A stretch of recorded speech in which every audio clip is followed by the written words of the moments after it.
Hello दोस्तों, स्वागत है आप सभी का हमारे चैनल हिंदी साहित्य समाधान में। कैसे हैं आप सब? उम्मीद करती हूँ अच्छे होंगे और अपने आने वाले एग्जाम मतलब केवीएस की तैयारी में जी जान से लगे होंगे। तो हम लेकर आए हैं आप सबके लिए हिंदी व्याकरण के कुछ पीवाईक्यू, है ना? प्रीवियस ईयर के प्रश्न हैं, जो मिश्रित हैं, सभी टॉपिक से लिए गए हैं। तो पहले मैंने सोचा कि टॉपिक वाइज कराया जाए, लेकिन फिर सोचा एग्जाम आपका बहुत नजदीक है, सब मिश्रित प्रश्न रहेंगे तो रिवाइज करने में आप सबको आसानी हो जाएगी। तो चाहे आपका पीआरटी हो, टीजीटी हो, पीजीटी हो, यहीं से प्रश्न बनने वाले हैं। सभी के लिए ये क्लास बहुत ही इंपॉर्टेंट है। तो चलिए शुरू करते हैं। लेकिन शुरू करने से पहले आप सब एक काम करेंगे, क्लास को लाइक करेंगे और अपने दोस्तों के साथ इसे शेयर कर दीजिए और क्लास को सब्सक्राइब भी कर लेंगे, जिससे हमारी जो भी क्लासें आए वो सभी आपको आसानी से मिल सके। ठीक, तो चलिए आते हैं अपने प्रश्नों पर, शुरू करते हैं। हमारा पहला प्रश्न होगा, दूसरों के दोष ढूंढने वाला। अनेक शब्दों के लिए एक शब्द है, ये बताएंगे कि दूसरों के दोष ढूंढने वाला व्यक्ति क्या कहलाता है। तो वो कहलाता है छिद्रान्वेषी। ठीक, ऑप्शन सी। अगला प्रश्न है, घर बैठे गंगा नहाना। इस मुहावरे का भावार्थ क्या होगा? नहाना नहीं, सॉरी, आना लिखा हुआ है। घर बैठे गंगा आना, तो बिना प्रयत्न के लाभ मिलना। घर बैठे ही गंगा आ जा रही है, इसका मतलब क्या है कि बिना प्रयत्न के ही लाभ मिल जाना। Option B. अगला प्रश्न है, मेढक। मेढक शब्द का सही पर्यायवाची बताना है। मेढक शब्द का सही पर्यायवाची हो जाएगा मंडू। ठीक, एक सेकेंड रुकिए। सशक, सशक का क्या होता है? सशक की पर्यायवाची खरगोश होती है। ठीक, उष्ट्र ऊंट का पर्यायवाची है और सर्प सांप का। तो मंडू मेढक का हो जाएगा, है ना? सर्प की और भी पर्यायवाची होती हैं, क्या क्या होती हैं उसे भी जान लेते हैं यहीं पर ही हम। तो सर्प की होती है नाग, पन्नग, अहि, क्या होती है? अहि, और क्या होता है? तो ये हो जाता है भुजंग। ठीक, और हो जाता है फणी। तो ये हमारे सर्प के पर्यायवाची हैं। तो हमने यहाँ पे सर्प के भी देख लिए और पूछा क्या था मेढक शब्द का सही पर्यायवाची, तो ऑप्शन बी सही हो जाएगा। अगला प्रश्न है, जटिल। जटिल शब्द का विलोम क्या होगा? तो जटिल का विलोम हो जाएगा सरल। राज्य भवन। राज्य भवन में समास बताना है। राज्य भवन में कौन सा समास होगा? तो राज्य के लिए भवन, ये हो जाएगा तत्पुरुष समास। ठीक, संप्रदान तत्पुरुष बनेगा इसमें। के लिए, राज्य के लिए भवन, संप्रदान तत्पुरुष। एक मिनट इधर। क्वेश्चन नंबर हमारा है 6, पित्राज्ञा। पित्राज्ञा शब्द में संधि बतानी है।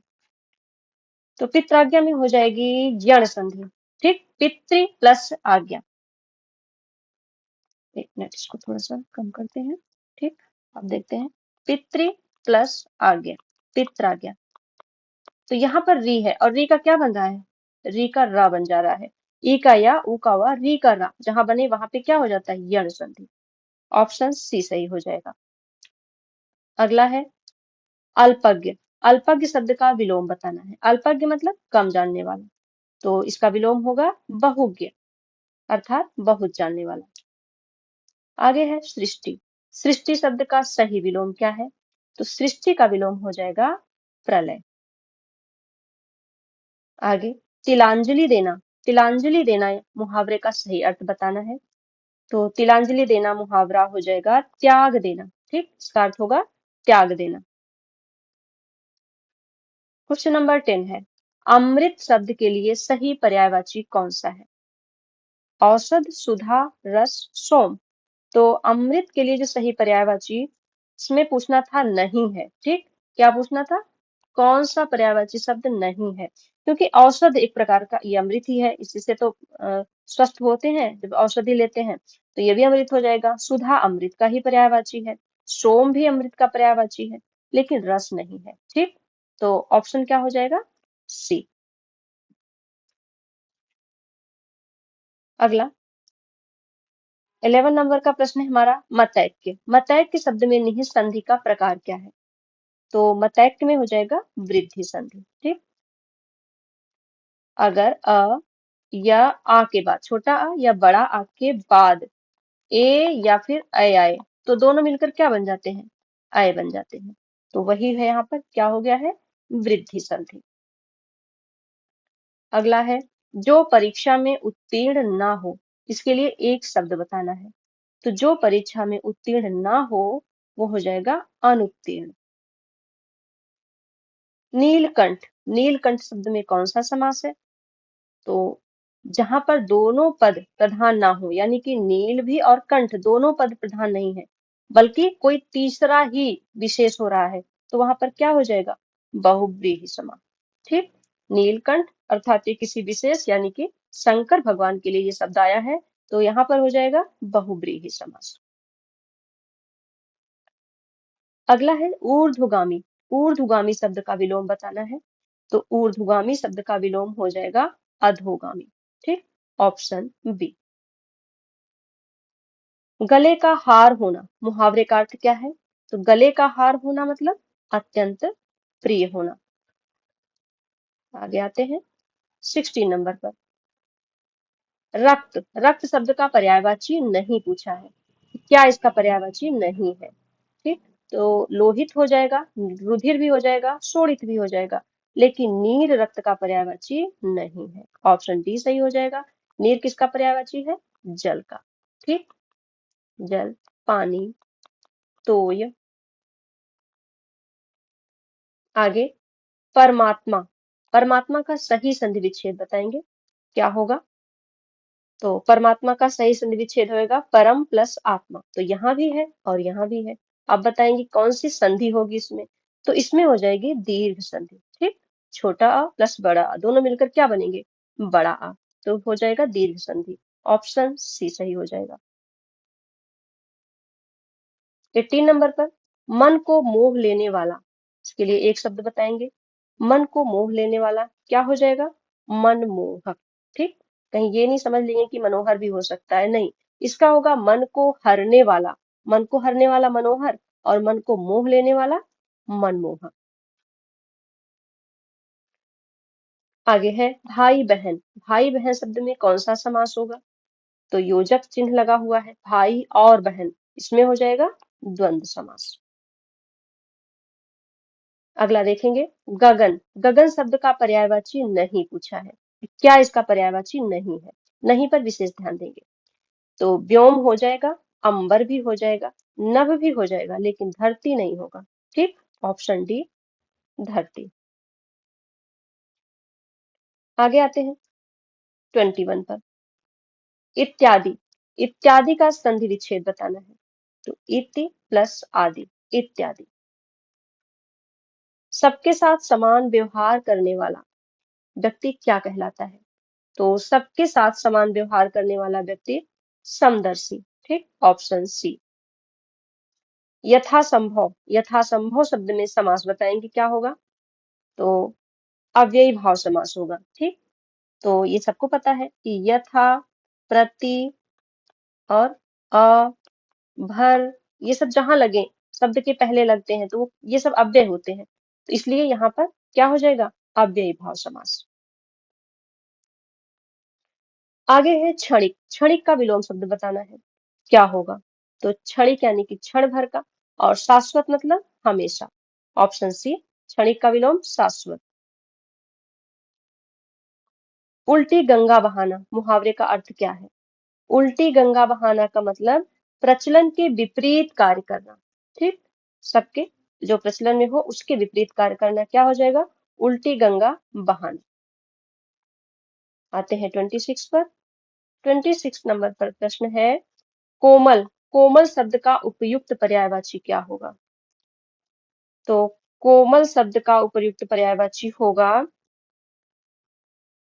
हाँ पर्यायवाची पूछा है, कोमल का हो जाएगा सुकुमार।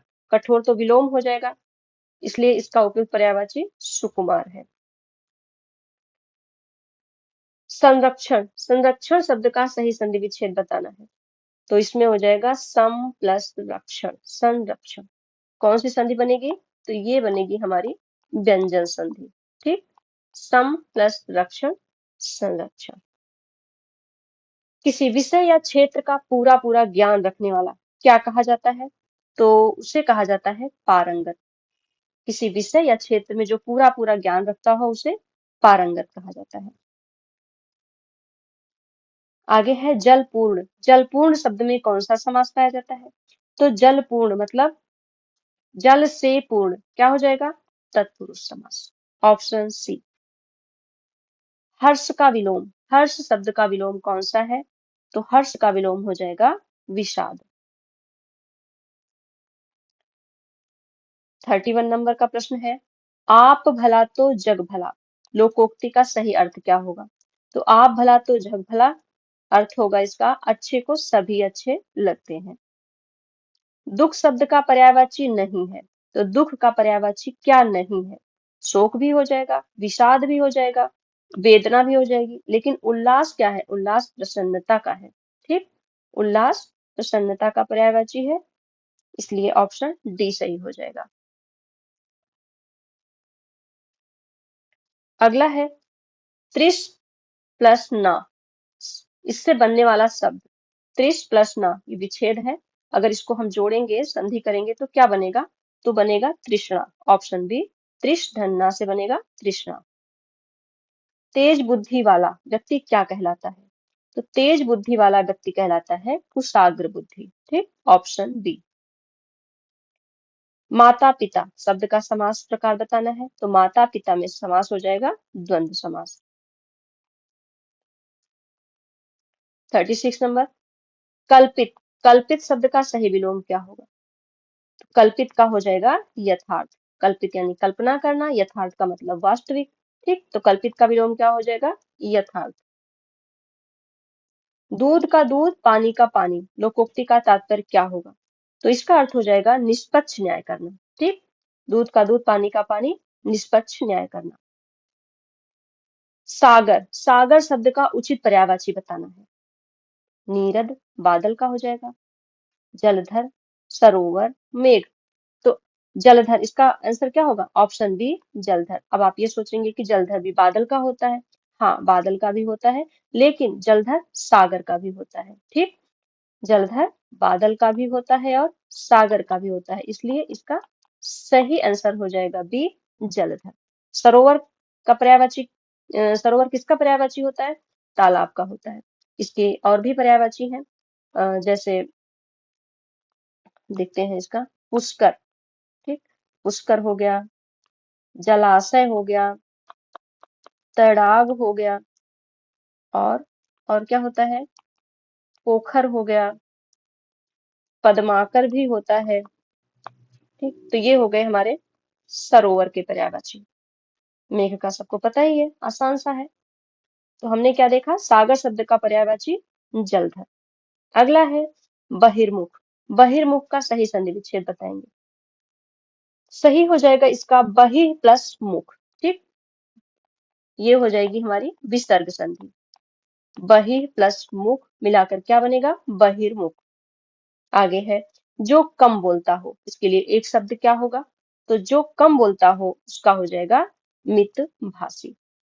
अल्पभाषी भी होता है, लेकिन वो आप करेक्ट जो होता है, जो यहाँ पर एकदम सटीक बैठ रहा है, वो मितभाषी हो रहा है। ठीक, बाकी आप ऑप्शन से ये भी लगा सकते हैं, अगर अल्पभाषी दिया हुआ है तो आप अल्पभाषी भी टिक कर सकते हैं, लेकिन अगर दोनों है तो हम उसमें मितभाषी को चुनेंगे। ठीक, अगला लौह पुरुष।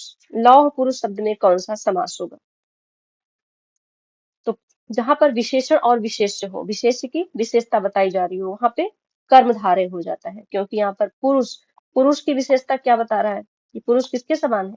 पुरुष है लौह के समान। ठीक, तो ये हो जाएगा कर्मधारय समास। Option B.